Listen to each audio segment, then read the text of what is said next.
This is about rural America that has been drying up for decades. Let me tell you what the biggest industry in Montana is.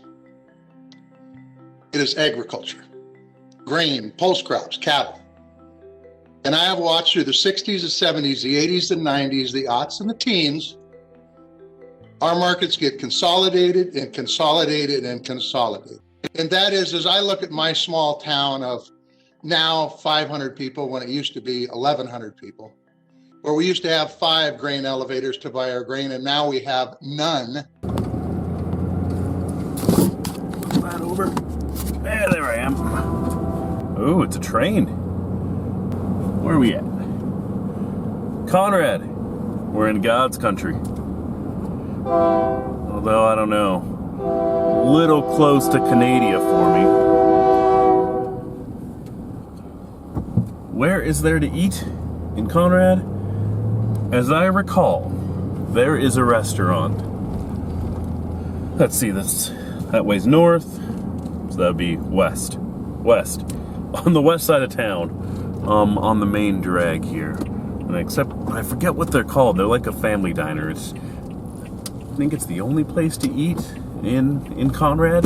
No, I could be wrong. I think there is a drive-in diner as well. Not Conrad. Get out of the truck, you know? Let's see. So, when I can, I like to eat not in the truck, when possible. 1, it gets the truck dirty. 2, I've been in this thing all day. I drove from Missoula, so that's 4 hours away from here. So, a wee bit of a drive. Ooh, I got a coffee place? Nice. Wait, a high school?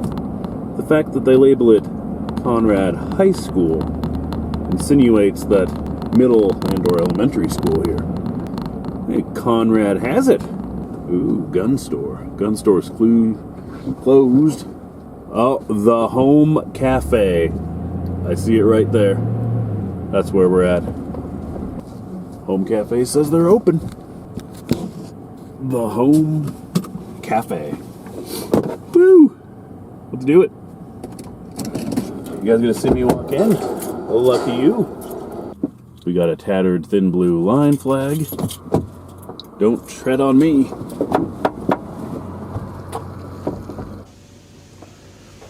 All right.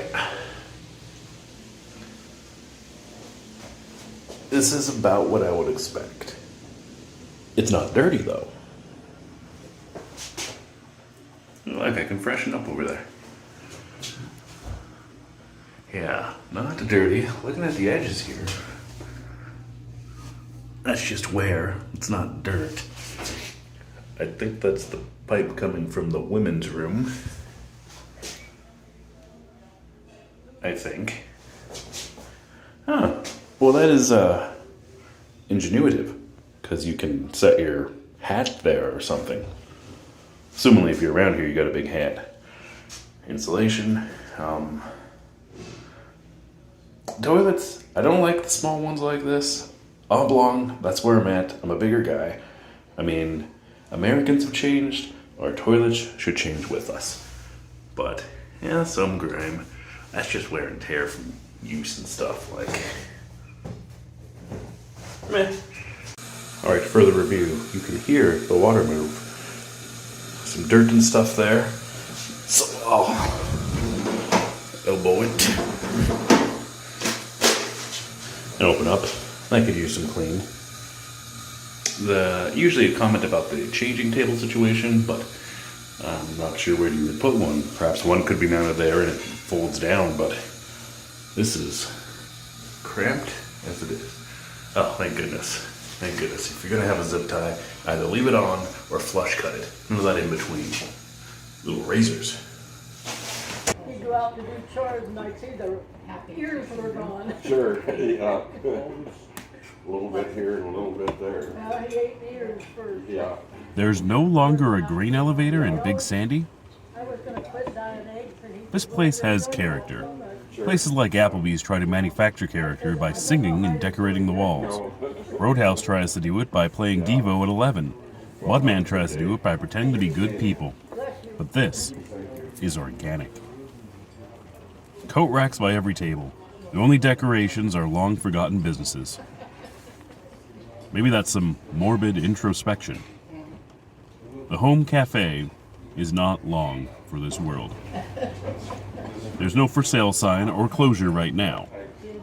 But we've decided that we prefer McDonald's and Walmart over talking with our neighbors. Best burger in town. Thank It was worth getting out of bed. The table to my right has an insurance salesman discussing fiscal policy with a friend. A hot young thing across from them was having a very unambiguous phone conversation about football and wheat before she paid for everyone's meal.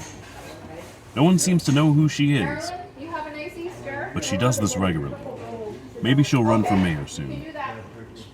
The woman across from me just told a story about how she and her husband survived COVID, only for him to die of his fourth heart attack months later. Her son moved back to help on the farm. He too survived COVID, but was bailing when it was wet. The tractor tipped and snapped his neck. I suppose we should talk about the burger. Proper bulk mayonnaise on this bun. Pickles are crisp, but obviously from a bucket. No one cuts their own pickles anymore. And they give you 4 of them, which is the right number. Tomatoes. This is fresh and thick. This very likely is hand cut, possibly to order. I don't even like tomatoes, but this is sexy. The bulk ketchup makes me happy. I believe it was Heinz. Most places are content with disposable bottles, complete with advertising.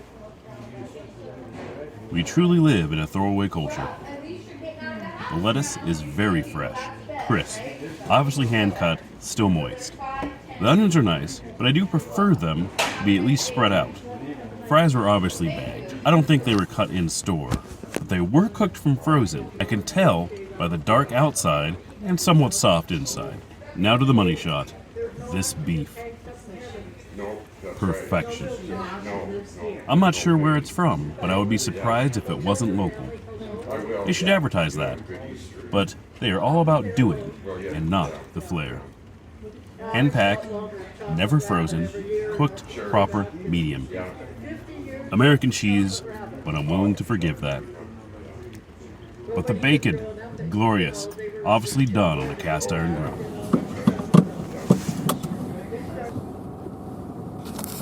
Man! Get adjusted here to right angle. What a treat! That place was... Well, so, I got a burger and coffee. I didn't even get a coffee, I got a water. But what a treat! That is... the burger, really good. My next video is supposed to be Roadhouse. It is 80% edited and it could be out in a couple days. But geez, I am more excited about this. Roadhouse, all sorts of fancy. Lovely place, great burgers. But this, I think they might have even had a better meat. Certainly less options, but the character of the place. This place has the character that Roadhouse seeks to create. And it doesn't, just Great Falls has no character, the entire place. It's a terrible place to have a restaurant. Conrad, for the win. It's the place to be. So, I sit down, there's some I walk into a place like this, and I'm native small-town Montanan, so you think I'd fit in pretty good. Maybe I'm just naturally awkward. But it's pretty obvious I'm not from the place. I mean, because when you walk in, you should know what to do. I walk in, and the lady's like, hey, we make small talk for like 10 seconds. She's like, do you have a to-go order? I was like, oh, no. Do I just sit anywhere? Because there's like no sign. This is a small town place that you would know. You would know. You would just know if you sat in there. So I pick a table, random table. She says if it's dirty, she'll clean it. I'm here after the lunch rush. It's 2 o'clock right now. So as expected, this store just got off its busiest and its dirtiest. So, or this restaurant. So, but there's some other lady there who also is apparently not from the place. She's sitting there chatting, and this is real down small hometown character. The lady sitting across, I don't know if I got her on video. I was chatting, was a little out of place, was a little loud on her phone, and she gets up at one point and actually walks in the back and says hi to the cook and stuff. And a little bit later, the cook came out and sat with one of the gals that was eating there. Or she said it's the best burger in town. It might be the only burger in town aside from that one drive-through place. That's different. I like to get out of the truck, like I said. So the cook comes out. He sits down with people. These are his neighbors, real small town people supporting a small town business, which is what you have to do. Conrad, what is that? 35 miles from Great Falls. Worth the trip, 100%.